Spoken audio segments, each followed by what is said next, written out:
the most tremendous new musical experience you can have.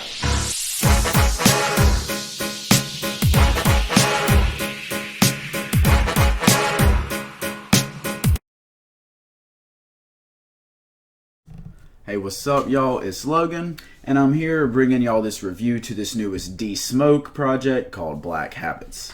Now, for those of you who don't know who D Smoke is, he is a rapper coming out of Inglewood, California, and he is the winner of that Netflix show Rhythm and Flow, hosted by T.I., Cardi B, and Chance the Rapper.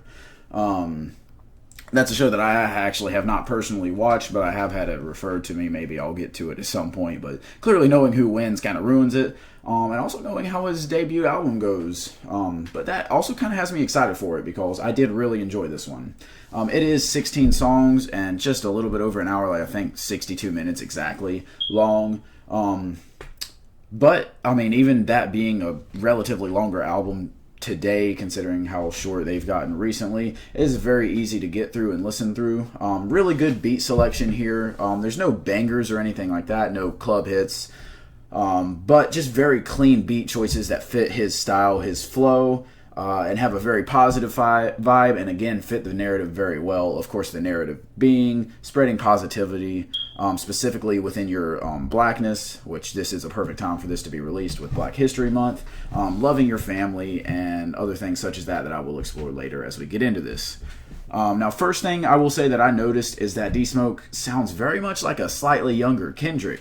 He sounds very much like a, say, Section 80 type Kendrick. Not with the, obviously before he gets into that more like crazy sound that he does in To Pimp a Butterfly, which I do very much enjoy, obviously that being my favorite album by his, but also before he gets into that more like really deeper voice that we got to know in Good Kid, Mad City. Just kind of more of a raspy voice, but like still very smooth. So let's see.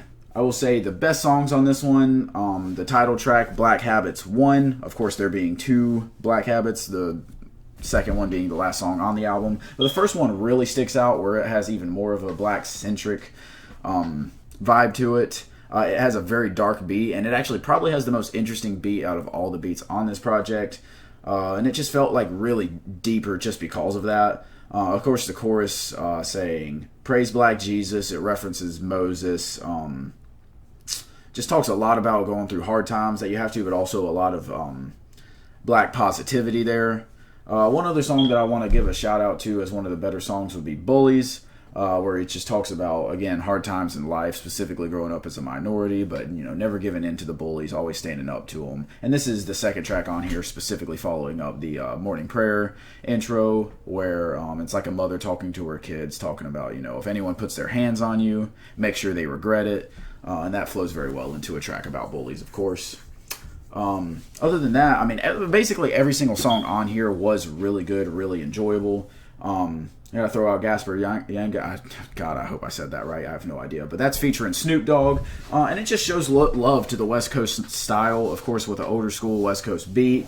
Snoop Dogg fits very well on here, has a good verse. D Smoke has a good verse. And then following that up later on in the album were the other 2 features of note, Ari Lennox on Real Body and Sir on Closer to God. Closer to God being my favorite of those 2. Sir kills it on his feature, absolutely kills it singing. And of course, Ari Lennox kills it on her feature as well. But both very good, very deep songs, good messages behind them. Just like most other songs on this project, where everything has a solid message behind it. So yeah.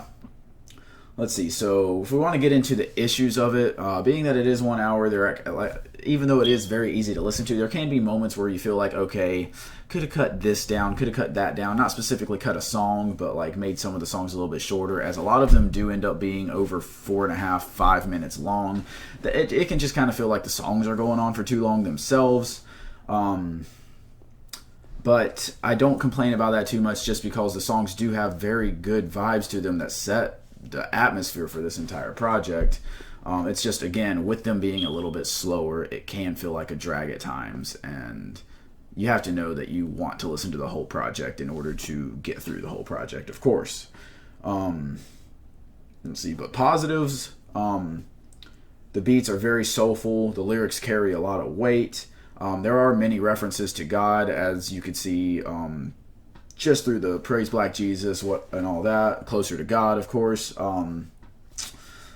He infuses his religion into his music, but in a way where it's not like overly religious, just showing like, okay, this is my heritage, this is who I am, this is what I grew up in, and it influences me and therefore influences my music. You can also, and I've already touched on this a little bit, but tell by his sound and writing style that he was heavily influenced by Kendrick. And of course, that's fine. I love Kendrick. He's my favorite rapper right now, and I think has high potential to go down as the greatest of all time. And that's fine to sound like another artist on your debut album, especially whenever you do it very well and still kind of make it your own. But going forward, I do want to see him make his music more his own, you know, solidify his own style, solidify his own writing style, solidify his own topics. Again, another short review here, though. Overall, I'm giving it an 8 out of 10. The thing holding it back, of course, is the fact that I've definitely heard this album before. I've heard Kendrick do it before, for crying out loud. And of course, he did it better.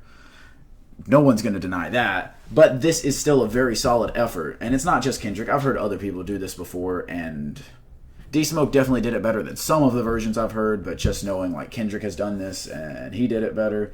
But again, you can definitely tell that he puts a lot of care into this. It is a very West Coast centric theme. You can feel the influences that his the area that he grew up in had on the way he makes music and on the beats he chooses.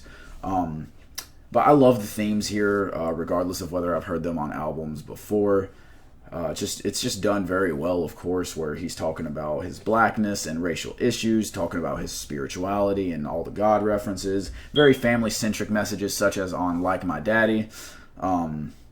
And then I also love the fact that he, at times, will just randomly break into speaking Spanish, while I personally cannot understand it. It's just great to give shine to another side of his heritage. As this is a very good, like, coming-of-age story, where he's just like, yeah, I am an adult now. This is my own story that I am telling. I no longer rely on anyone else.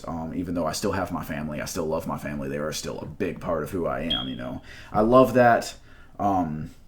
And I very much look forward to seeing what else he has for the rest of his career, because I think that this is a very good debut, major debut album.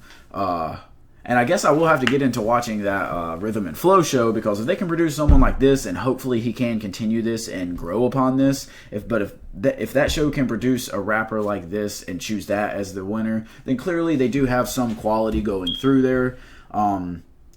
And I guess looking forward, I should see what else they can produce as they have more seasons coming out, hopefully. But this is not a review of that show. This is a review of D-Smoke. D-Smoke, I think you have a very great future in rap. I think that you performed very well on your solo project. Again, I'm hoping that he can make his music a little bit more his own. I love the fact that he did. If you're going to take from anyone, take from the best. I'm not saying he specifically bit off of Kendrick. Again, a lot of people feel this, and a lot of people can make music like this, but just do what you can to make it your own even more. Just go your own direction completely. But overall, very solid effort, especially for a debut project. I very much enjoyed it, and I very much look forward to what else you can put out in the future. That's all I have for y'all today. If you enjoyed this video, hit the like button, comment your thoughts, and subscribe. Make sure to hit the bell next to my name for notifications. Make sure to share the video so your friends can watch and subscribe as well. I appreciate y'all watching, and I will hit y'all up next time.